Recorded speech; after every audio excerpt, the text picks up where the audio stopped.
Donc je m'appelle Nicolas Doucerin, j'ai 36 ans. Comme j'aime le rappeler, je suis un pur autodidacte et j'ai créé ma première entreprise donc à l'âge de 19 ans, Solic, donc le 4 juin 96. En juin 2008, c'était 10 millions d'euros de chiffre d'affaires. C'était pas loin de 2 200 000 euros de trésorerie, donc de cash disponible au niveau des comptes bancaires. C'était une croissance de plus de 40% au cours de la dernière année. Donc c'était une entreprise en plein essor et en plein développement.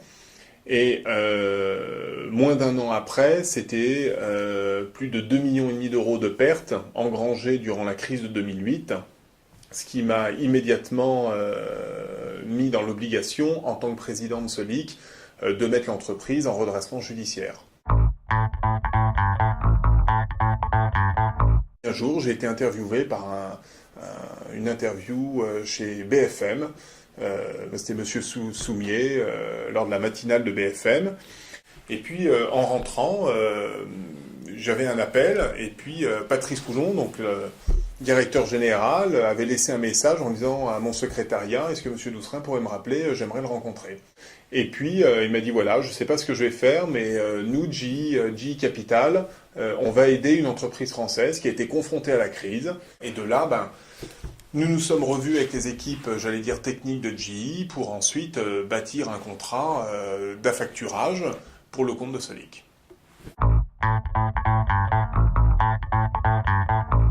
Alors, c'est vrai que dans les nombreux avantages que m'a apporté, j'allais dire, la solution et le contrat élaboré par GE Capital pour le compte de Solic, c'est que c'est l'affacturage qui m'a permis de dégager cette trésorerie à court terme. En premier lieu, pour le dirigeant que je suis, c'est avant tout une soupape et une garantie pour le dirigeant. C'est vraiment le grand professionnalisme des équipes.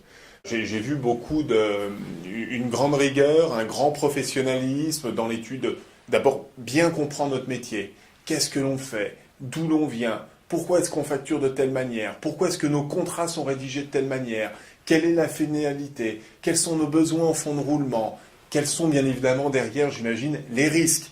Tout est bien mesuré, mais j'ai eu des entretiens, un audit extrêmement poussé.